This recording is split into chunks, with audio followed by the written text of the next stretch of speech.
Buenas noches, bienvenidos al banquillo, gracias por estar con nosotros. Revisamos hoy la situación de la Empresa Nacional de Energía Eléctrica y de la Secretaría de Energía.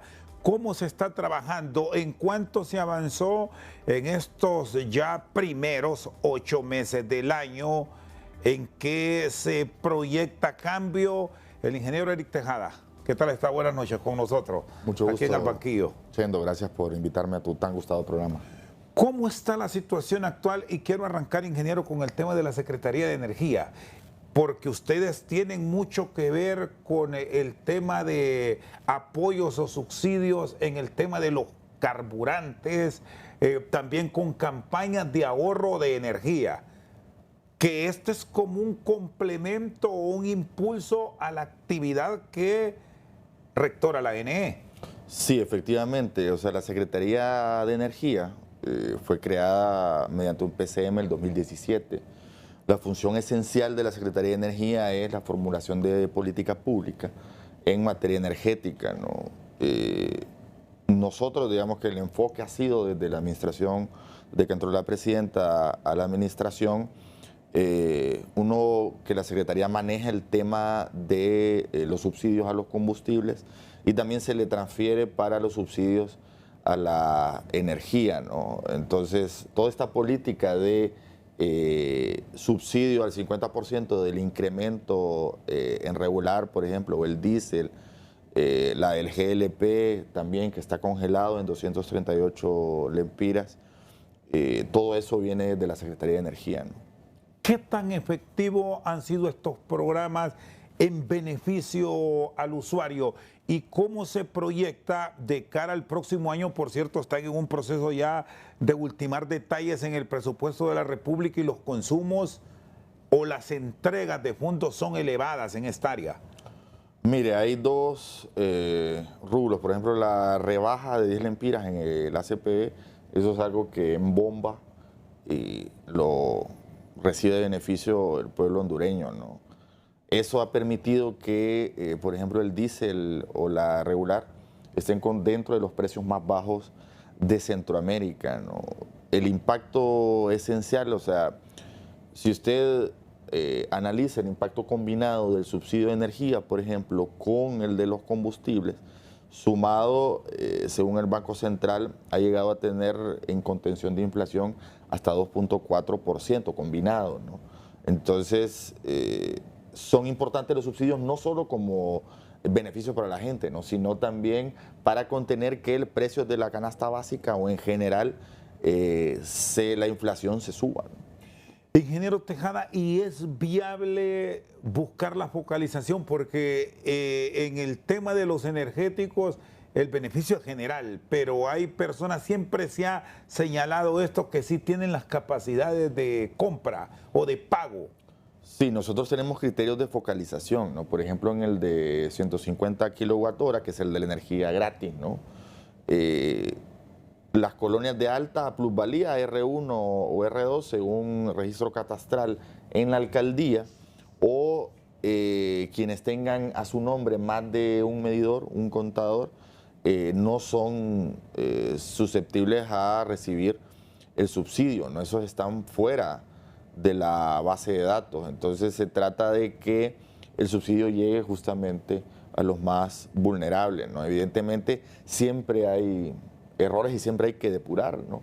Por eso, si alguien tiene un caso así o tiene alguna queja que cree que debería aplicar el subsidio y no se le aplica, es importante que acceda a las sucursales de atención al cliente del ENE, ¿no? De cara al 2025, los renglones presupuestarios para estas medidas compensatorias, ¿lo van a incluir? ¿Cómo va la proyección? Sí, mire, ahí depende mucho del comportamiento del precio de los combustibles durante el año, ¿no? Por ejemplo, el 2022 fue un año con tendencia alcista y se destinaron más de 4.000 millones de lempiras para los subsidios. Por el contrario, el 2023 fue mucho menor. Entonces nosotros estamos dejando un abanico de entre 2.500 y 4.000 millones de lempiras, ¿no? Hay otro subsidio que es a la tarifa, ¿no? Que es a los ajustes tarifarios, que este año, por ejemplo, salió disparado por las olas de calor, ¿no? Recuerde que el último ajuste tarifario de subsidio es casi el 15% de la tarifa, ¿no? Porque la inyección de energía fue superlativa por el tema de las olas de calor, ¿no? Entonces, nosotros dejamos presupuestado siempre cierto techo, cierto margen, pero hay que ver el comportamiento durante el año, tanto climático por el tema de inyección de energía como de las fluctuaciones en los precios de los combustibles. Y estos últimos meses ya del año, ¿cómo va la proyección? ¿Se mejoró los niveles de los embalses? ¿Hay un cambio en cuanto a la matriz de distribución? ¿Qué proyectan? Sí, esa es buena pregunta, Chendo. Nosotros pasamos, o sea, debido a las variaciones en el clima, sucedió algo totalmente atípico, ¿no? Un fin de semana hay ola de calor, fue viernes, sábado, digamos a finales de mayo, principios de junio, y ya el lunes y martes empiezan las lluvias y hay inundaciones, ¿no? Entonces, ya los niveles de los embalses están totalmente recuperados. Ya Patuca 3, por ejemplo, que llegó a pararse, ¿no? No sé si usted recuerda que se paró, ¿no? Operativamente, porque llegó por debajo de su mínimo operativo, ¿no? Ya está en 289 metros sobre el nivel del mar y su máximo es 290, ¿no? O sea, se ha recuperado debido a la intensidad de las lluvias, sobre todo en junio y buena parte de julio, de una forma, un ritmo impresionante, ¿no? Lo mismo los aportes hídricos por las pequeñas centrales que tienen de capacidad instalada 240 megas. Durante la sequía y las olas de calor, lo más que inyectaban eran 20 megawatts, ¿no? Ahora ya estamos 120, 150. Hay una recuperación total. El eólico también, que en Honduras hay una capacidad instalada de casi 240 megawatts también de eólico. Y durante el verano y la sequía y la ola de calor, no inyectó un solo mega, ¿no? Entonces, anoche, por ejemplo, según los reportes diarios que recibimos de despacho, inyectó casi 105 megawatts, ¿no? Entonces, el tema... ¿Son potencias récord esta, ingeniero Tejada? No récord, pero sí... ¿Consideradas de buenas? Sí, de buen nivel. O sea, por ahora no tenemos ningún problema de abastecimiento de energía, más las centrales eléctricas que ha ingresado del ENE.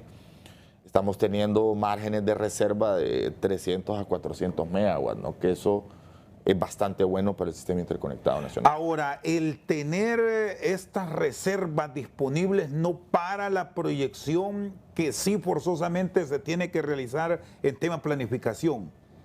¿Qué proyectan en cuanto a potencia para el 2025? Exacto, ese es el tema, ¿no? Nosotros tenemos una planificación. 2025 y 2026 hay que ingresar, según el Centro Nacional de Despacho, entre 400 y 500 megawatts, ¿no? Para el próximo año deben ingresar entre 200 y 250.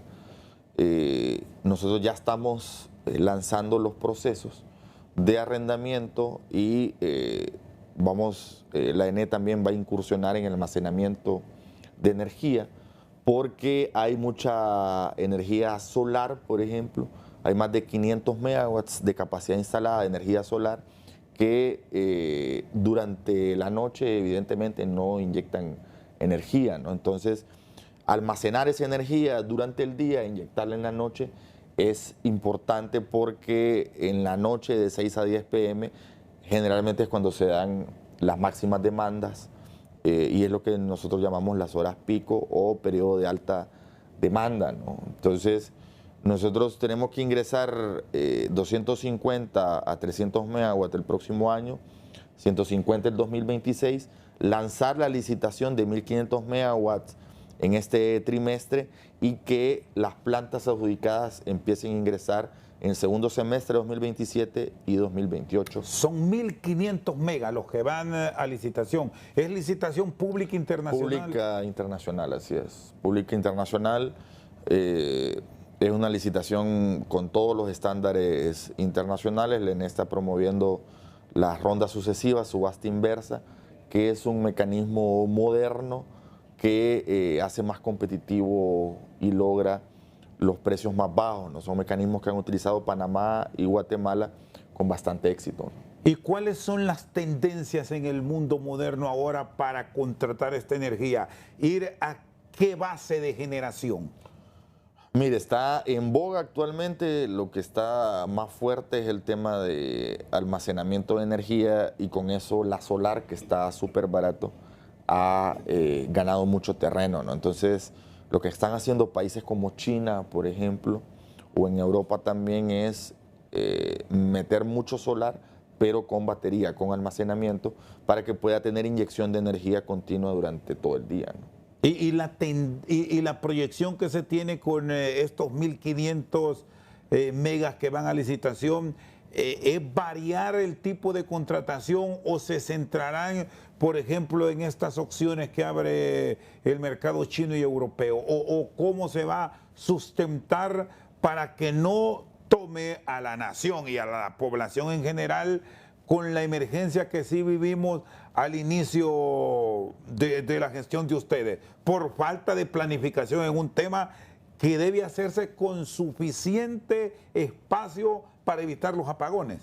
Sí, exacto. Nosotros estamos planteando que uno debe de haber predominar la energía renovable, ¿no? Estamos planeando 65% renovable contra 35% térmico, ¿no? Dos, que participen todas las tecnologías, ¿no? O sea, ahí el factor fundamental es lograr el menor precio posible y eso es poner a competir a todas las tecnologías en condiciones similares. Hay, generalmente se maneja en este tipo de licitaciones internacionales 3 tipos de contratos, que puede ser de curva de carga, por ejemplo, que son ofertas que se hacen del precio de la energía por hora, ¿no? No es lo mismo el precio de la energía cuando hay abundancia a en horas donde hay mayor demanda, ¿no? Entonces, la licitación debe de contemplar ese tipo de situaciones, ¿no? Y ya esta licitación en sus bases lo va a contemplar y el objetivo es lograr el menor precio posible y bajar los costos base de generación, que es lo que al final incide en la tarifa, ¿no? ¿Este es un proceso similar al que se pretendió o se buscó con el mercado de oportunidades o es un escenario diferente? No, es distinto. La concepción del mercado de oportunidades, usted puede ingresar energía al sistema interconectado mediante 2 vías, ¿no? O mercado de contratos, que es lo que comúnmente se llama PPA, ¿no? O vía mercado de oportunidad, ¿no? A nivel internacional, el mercado de oportunidad se utiliza para liquidar excedentes o faltantes de energía, cuando usted tiene demasiada energía, por ejemplo, o cuando hay escasez, ¿no? Lo que pasa es que en Honduras, debido a que no se lanzaron las licitaciones, hay un mercado en general energético distorsionado, ¿no? Entonces, por ejemplo, en mayo, el mercado de oportunidad inyectó en Honduras casi el 57% de la energía. El mercado de oportunidad es como una bolsa de valores. Usted liquida casi diario la energía y depende de si hay escasez, ¿no? Entre más escasez, más cara es la energía, mientras que con un contrato a largo plazo usted puede fijar la energía, el precio y tener precios más estables, razonables y más controlados, ¿no? Entonces, entre más presencia hay de mercado de oportunidad, más cara es la energía. Nosotros tenemos que movernos a reducir el mercado de oportunidad y incrementar los contratos a precios razonables de la energía, ¿no? Actualmente, ¿qué valor tiene un contrato considerado razonable frente a los servicios que en su momento se pagaron? Mire, es que hubo un fenómeno, ¿no? Por ejemplo, las tecnologías solar y eólica, que en Honduras entraron mucho entre 2010 y 2015. En aquel momento se adjudicaron entre 14 y 17 centavos de dólar. Pero en general ambas tecnologías bajaron el precio dramáticamente, sus costos. Bajaron los paneles solares y también los equipos eólicos bajaron casi el 97% de sus costos. Usted hoy encuentra adjudicaciones en Guatemala, adjudicaron, por ejemplo, el año pasado a 4 centavos la solar, ¿no?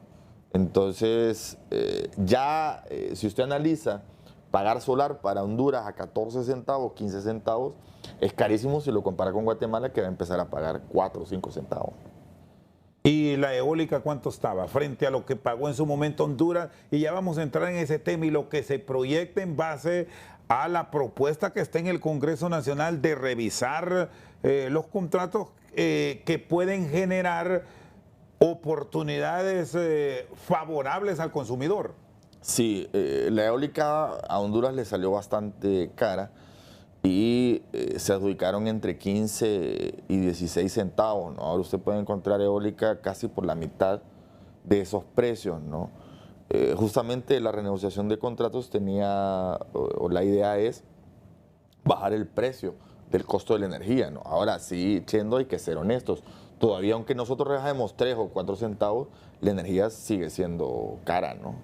¿Y qué va a ocurrir ahora que se abren estos nuevos procesos para contratar potencia al 2026, 2027? Las empresas que han estado involucradas históricamente en el país, ¿podrán entrar en el proceso o se les limita?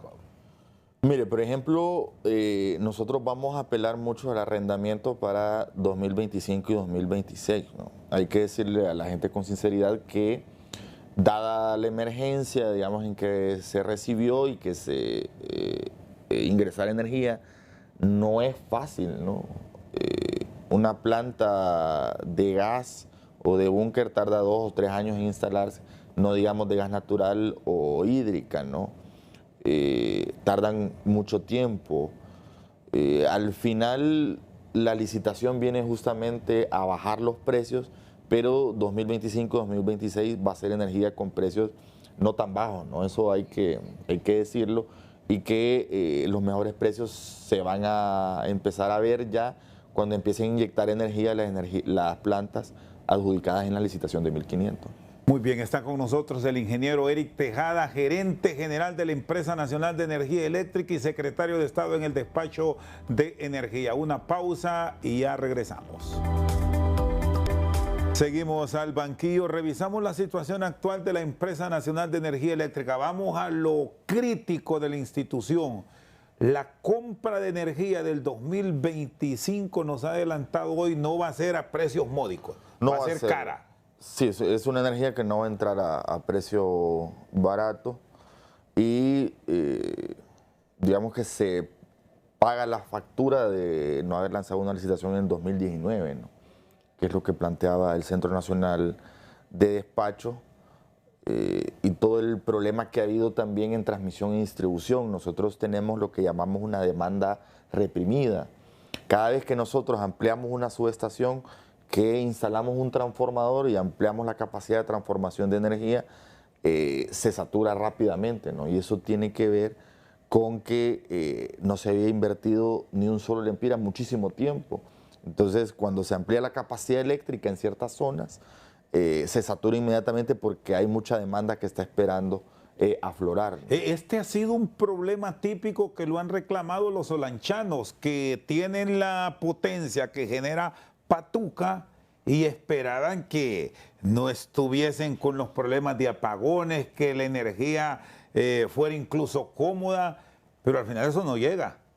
Sí, el tema de Patuca es que hubo error de diseño, ¿no? O no se complementó la central con una línea de transmisión en 230 kV, ¿no? Entonces, la capacidad instalada de Patuca son 104 megawatts. Tiene 2 unidades generadoras, cada una de 52 megawatts.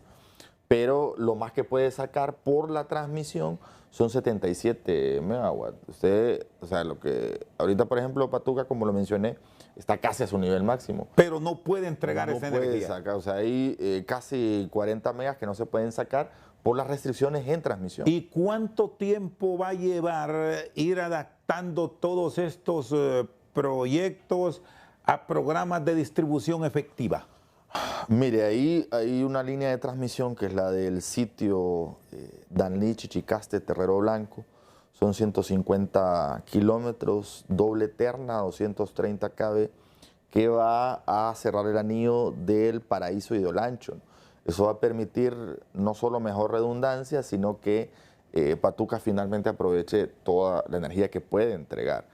Pero es un proyecto que estamos en licitación ahora, pero que tarda en construirse, todavía hay que esperar que se adjudique, unos 2 años y medio, ¿no? Es probable que hasta ahí realmente, somos sinceros en eso, Patuca se aproveche totalmente. Ahora, energía cara.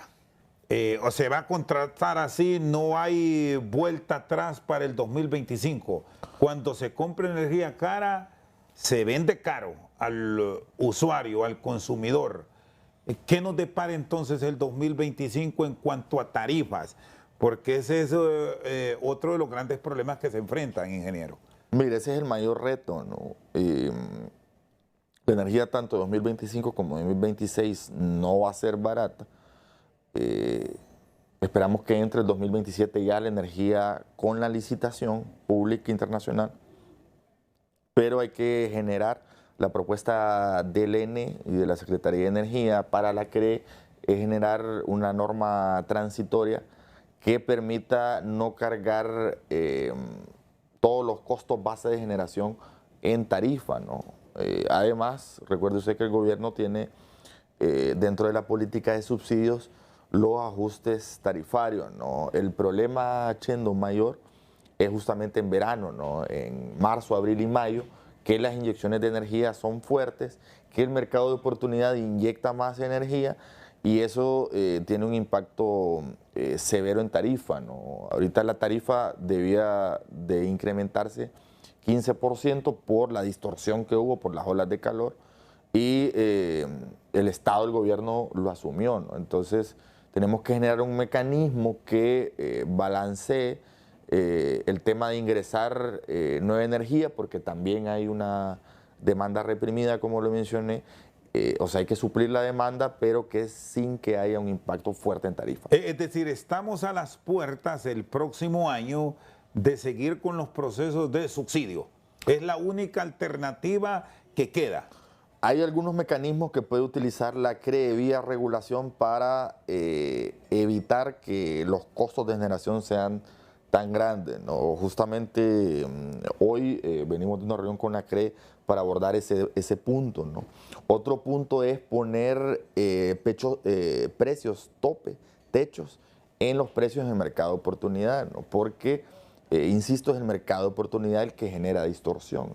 Entonces todo eso nos va a ayudar a mantener estable la tarifa, ¿no? Pero es importante el concurso de la CRE para evitar que le traslademos al consumidor final todo lo que no se hizo durante muchísimo tiempo. En el momento o en el pico mayor de verano, cuando se acudió al mercado de oportunidades, ¿a cuánto se compró? En el peor momento usted puede comprar a 40, 45 centavos, ¿no? En el 2023, por ejemplo, durante la sequía, que el mercado centroamericano se cerró también, usted en las transacciones a nivel centroamericano, la energía llegó a costar casi 98 centavos de dólar, ¿no? O sea, un precio exorbitante. Ahora, ingeniero Tejada, esto implica, planteando esta realidad que tiene la estatal eléctrica, recursos y en abundancia. Y son recursos que la entidad no los ha tenido históricamente y de ahí esa operatividad en rojo que se ha venido acumulando a lo largo de los años. ¿Dónde van a encontrar esa plata o qué planteamiento tienen? Porque al final es el mismo Estado que debe responder. Mire, la recaudación ha incrementado bastante en esta administración. Cuando nosotros llegamos estaba alrededor de 89%, le hemos subido casi al 98%, ¿no? Eso ha mejorado muchísimo los ingresos. La ENE tiene una carga fuertísima que afecta directamente su flujo de caja y su operatividad, su déficit operativo, y es el servicio de la deuda, ¿no? Este año la ENE va a pagar casi 7.000 millones de lempiras en el año por el servicio de deuda, ¿no? Cuando nosotros llegamos, el déficit operativo, o sea, el mero déficit de la operación, ingresos versus egresos, andaba como en 7.500 millones de lempiras. Nosotros lo hemos reducido casi a 4.900, ¿no? Anda por ahí. Esa es la proyección que tenemos para este año.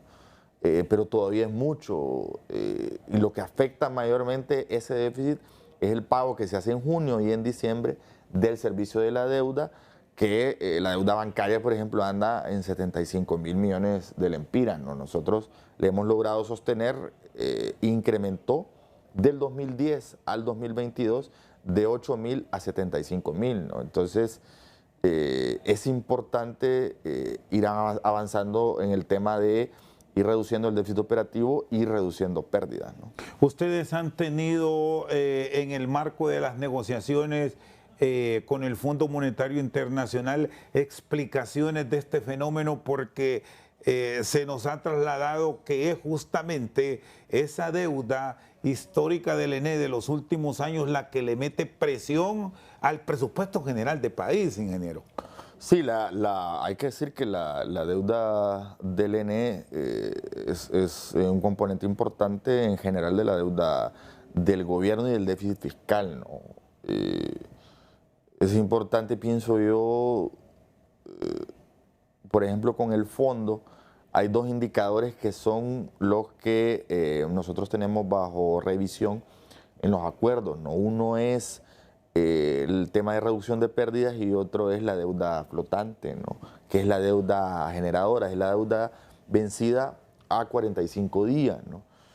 Cuando nosotros llegamos, la deuda a generadores, la deuda flotante, estaba alrededor de 16.000 millones de lempiras.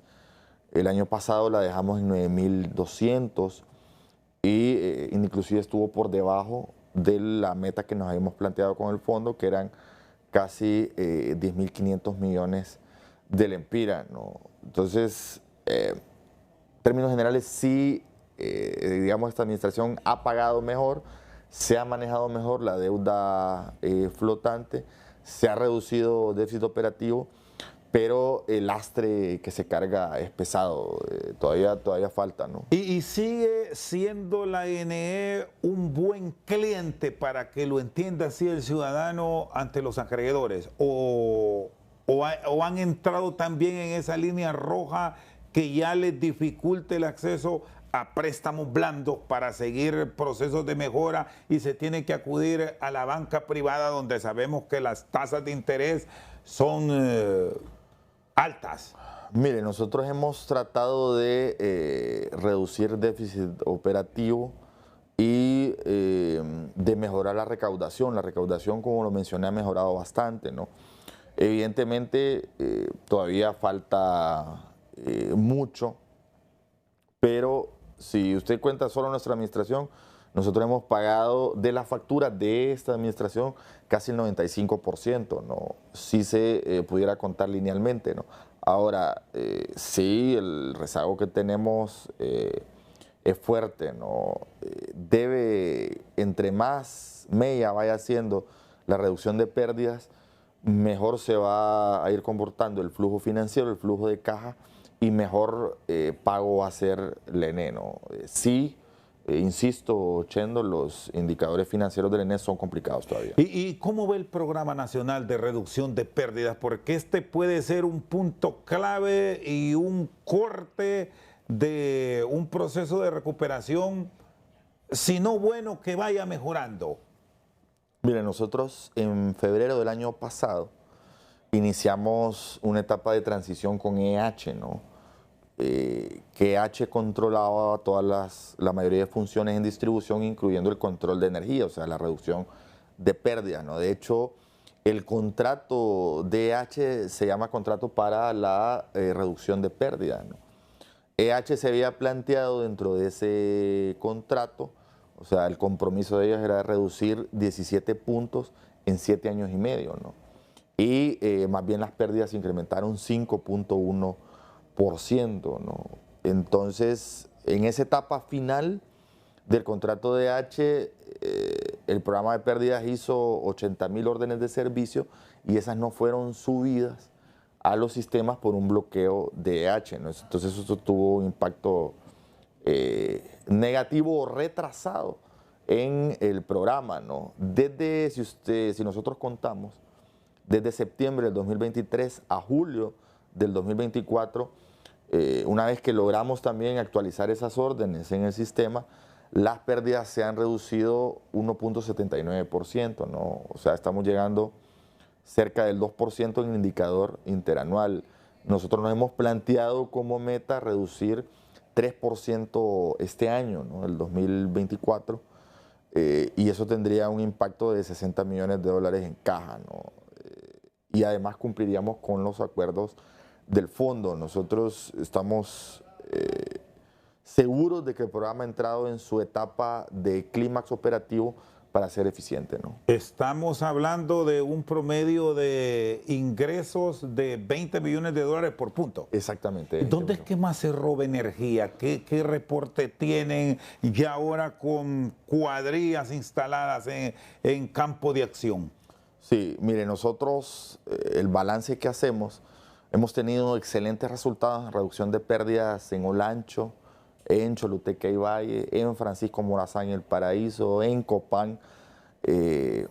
Todos nuestros datos ahí regionales son reducciones dramáticas en el indicador de reducción de pérdidas, ¿no? Seguimos teniendo severos problemas en Choloma, Villanueva y en general en el Valle de Sula, sobre todo en el Progreso también, ¿no? Entonces, ese es el 56% de las pérdidas están localizadas en el Valle de Sula, ¿no?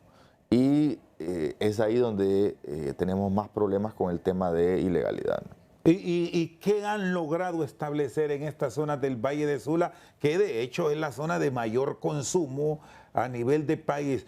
¿Por qué no se logra penetrar ese asunto de seguridad, ese aspecto de capacidades? Y le agrego esto de capacidades porque en su momento se habló que en algunas áreas puntuales el Programa Nacional de Reducción de Pérdidas había llevado activistas políticos.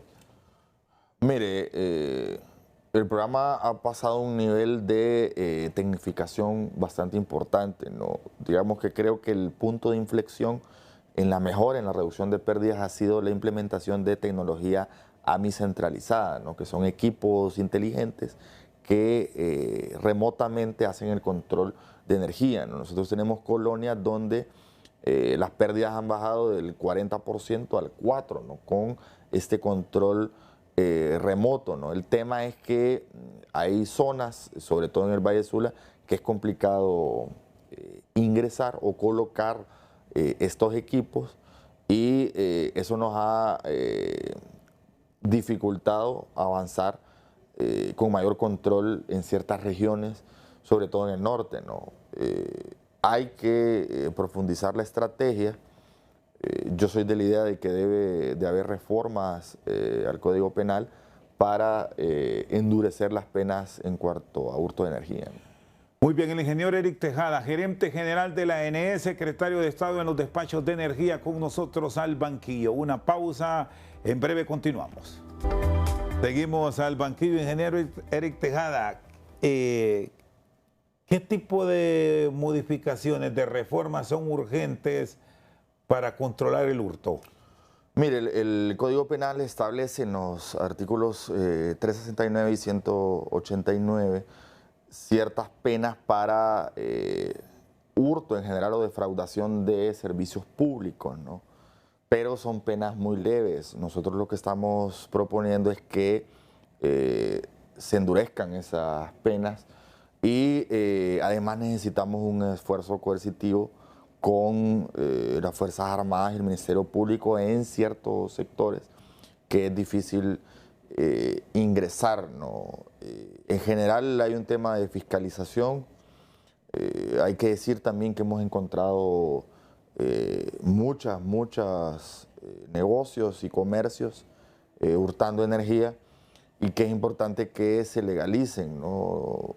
Alguien expresó que nosotros estábamos persiguiendo a los emprendedores y no es así, ¿no? Lo que estamos planteando es que no es justo para emprendedores que sí pagan energía, que sí compiten con todas las de la ley, que haya una competencia desleal con gente que truquea y manipula sus medidores, ¿no? Incluso que ustedes son instrumento para perseguir a la oposición, porque si le cortan la energía o lo exponen que está hurtando, pues ahí cada quien del ciudadano que se involucró en esto han encontrado políticos, ustedes tienen nombres. Sí, hay, Y detalles de quiénes son los que roban. sí, han habido políticos, pero de todos los colores. No se discrimina y, bueno, en las páginas del programa y también del ENE estamos exponiendo a ciertos casos que son emblemáticos y eso no tiene que ver nada con la afiliación política, ¿no? Pero ¿hay algún caso que le ha sorprendido porque le reportaron las planillas, estamos en tal sitio? Y no sé si cuando se trata de lo que conocemos nosotros, un tiburón o una persona muy conocida, que se dé la llamada y ¿qué pasa? La tijera va. Sí, la tijera va. Yo no he parado ninguno por temas, o sea, yo no me meto en ese tema porque es una operación directa del programa que debe de hacerla sin ver a quién se le está aplicando la ley, ¿no? Para nosotros debe ser pareja. Sí hay algunos casos emblemáticos como el alcalde de Progreso, ¿no? Que se le encontró en flagrancia, ¿no? ¿Y qué pasó con todos estos casos? Cuando ocurre esto, ¿se tiene que pagar? ¿Hay algún sistema de promedio para establecer lo que pudo hurtar de energía? ¿Ve el caso al Ministerio Público? ¿Cómo se ejecuta el plan, ingeniero? Sí, exactamente ese es el punto. No hay el reglamento eléctrico del sistema de distribución contempla la figura de un ajuste por energía consumida y no pagada, no energía consumida y no facturada. Entonces se le hace un cálculo de la energía que defraudó y se le pasa la factura al abonado y se le genera un plan de pago, ¿no? Ya es cuando, bueno, depende también del tipo de anomalía, ¿no? Pero en general ya es cuando no incurre en pago o hay recurrencia que se tiene que apelar a las instancias con el Ministerio Público. ¿Cuántos casos han llevado a la Fiscalía?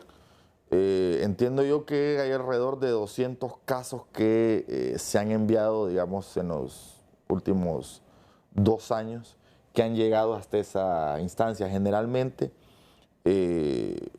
digamos, la mayoría de casos se ha logrado establecer planes de pago y la gente ha pagado por esa energía consumida pero no facturada. Ingeniero, y con casos como este que me menciona recién del Progreso y con todo lo que ustedes saben, hay presiones, amenazas, usted tuvo conflicto también con un aspirante liberal. Sí, pero bueno, esas cosas son normales, ¿no?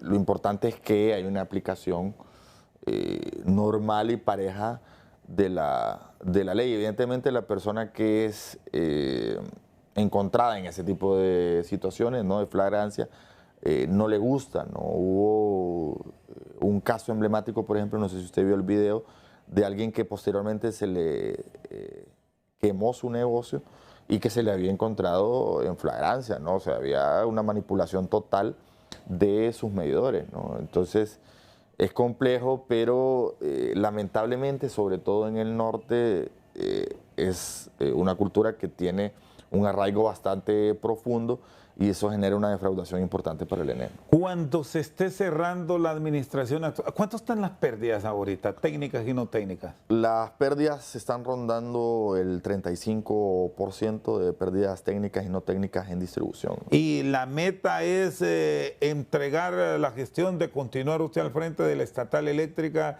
¿en qué promedio?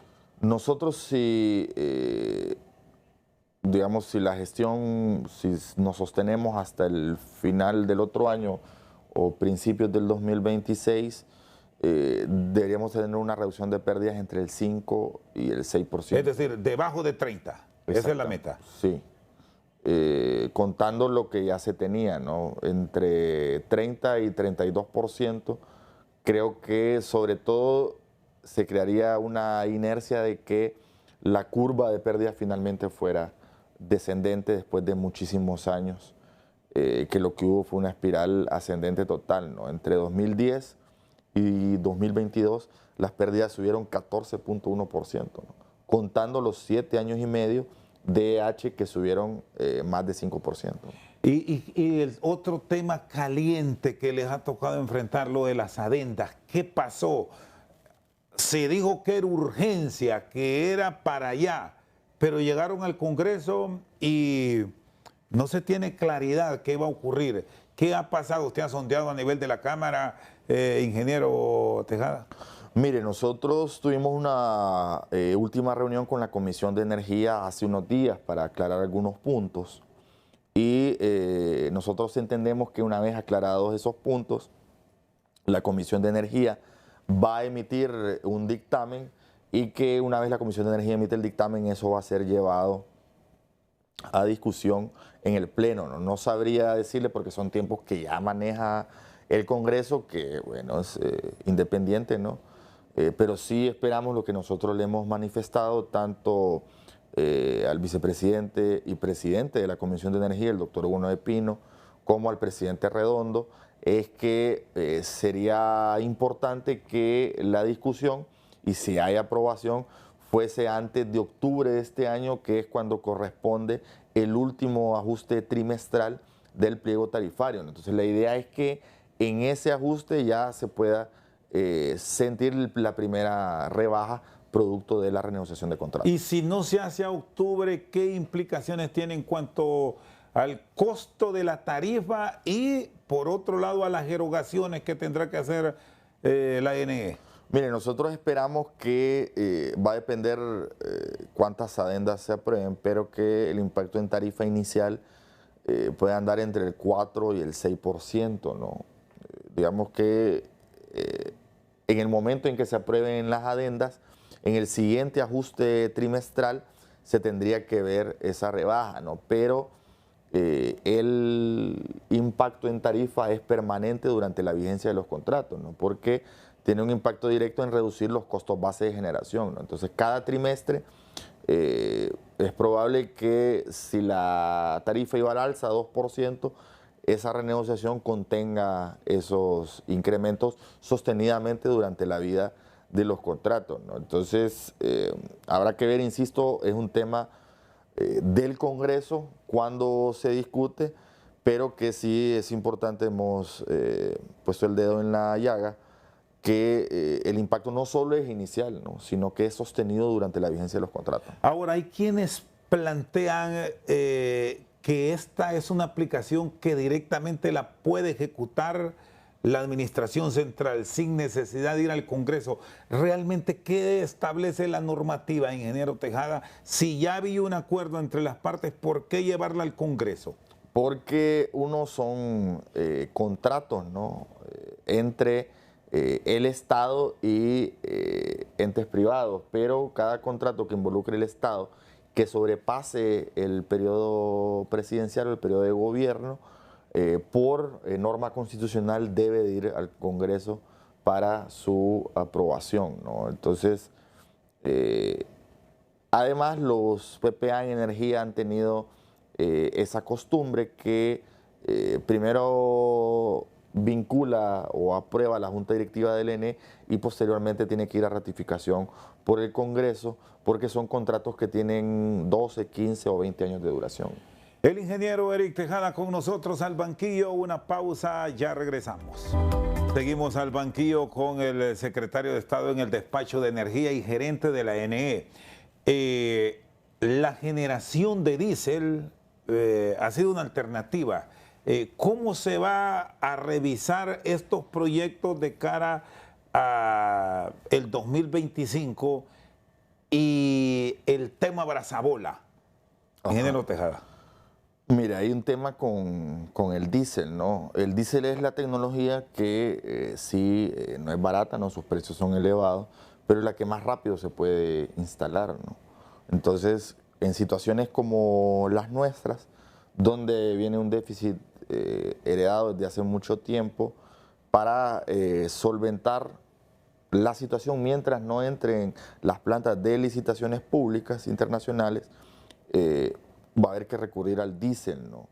El tema de Brazabola, hay que recordar que Brazabola durante el verano inyectó entre 60 y 80 megawatts directamente en Villanueva, ¿no? En la zona de Villanueva, del Valle de Sula, que es la zona que presenta mayor déficit de energía.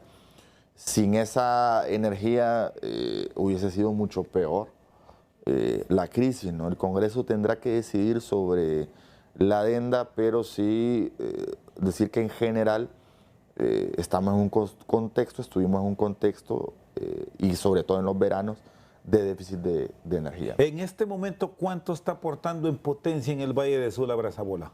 En estos momentos casi es prácticamente no es despachada porque hay márgenes de reserva de energía para cubrir la demanda sin problema, ¿no? En este caso, este tipo de plantas, así como los arrendamientos que han entrado con las centrales del ENEL, las inyecciones en Danlí, por ejemplo, de 10 megas, o en Ceiba, en San Isidro, de 20, en Juticalpa, de 20, casi no están siendo despachadas porque hay márgenes de reserva importantes. ¿Y estas potencias de diésel, ingeniero Tejada, tienen costos fijos?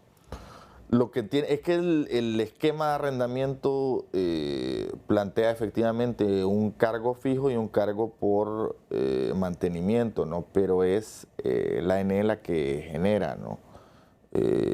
Y sí, el cargo fijo de estas de diésel actualmente creo que se adjudicaron las que están como en 8.78, ¿no? El kilovatio hora mes. Eso es por debajo de lo que se adjudicó en la licitación de arrendamiento de Costa Rica, ¿no? Recuerde que no solo Honduras implementó el tema de arrendamiento de diésel, ¿no? Sino también Costa Rica y otros países en Latinoamérica debido a la crisis climática que fue gravísima, ¿no? En el tema de estos contratos de generación a base de diésel que son caros, ¿hay acuerdos para mutar la generación a un fósil más cómodo? Sí, la idea es siempre que tratar de conseguir motores duales que logren mutar después a búnker o a otro combustible fósil que sea más barato, ¿no? Siempre se recurre primariamente al diésel porque es lo más rápido de instalar, ¿no? Pero en general las plantas que están en diésel deben de cambiar su combustible, ¿no? ¿Qué riesgo hay si el Congreso no aprueba estos contratos? Mira, hay dos temas que son importantes, ¿no? Uno, hay una planta, por ejemplo, que es base, ¿no? Que es de Enersa, que son 240 megawatts, que actualmente está en el mercado de oportunidad, ¿no? La diferencia entre el mercado de oportunidad y el contrato, la adenda al contrato, es bastante significativa, ¿no? Como son 240 megawatts, es una inyección importante. Lo que se planteó en la adenda es que esta empresa le iba a devolver al ENE la diferencia entre el mercado de oportunidad y el contrato, ¿no? Entonces, a la cuenta ahora llevamos más de 2.000 millones de lempiras. Y si no se aprueba esa adenda, por ejemplo, sería un impacto por las finanzas del ENE de 2.000 millones de lempiras.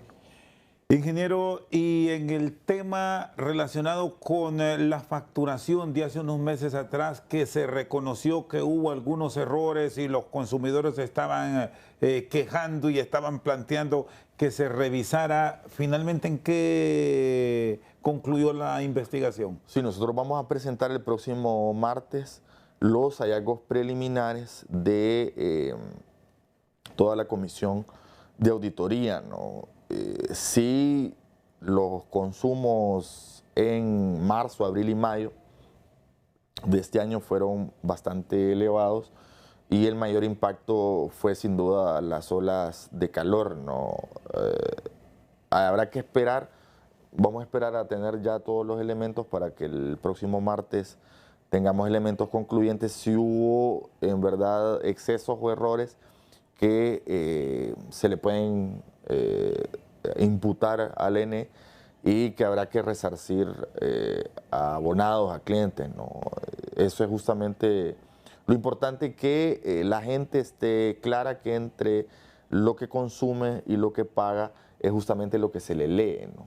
Lo que se le factura es lo que se le lee. ¿Se terminó aquello de la promediación?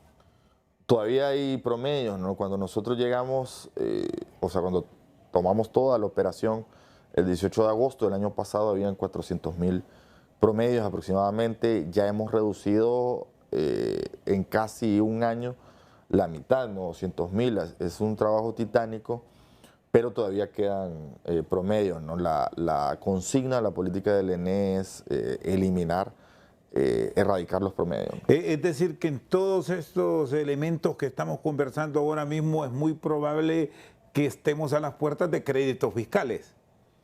Para esos abonados que se vieron de alguna forma afectados por todo este sistema. Perjudicados, sí. Ahora, decir que no necesariamente el promedio implica que haya una mala lectura, ¿no?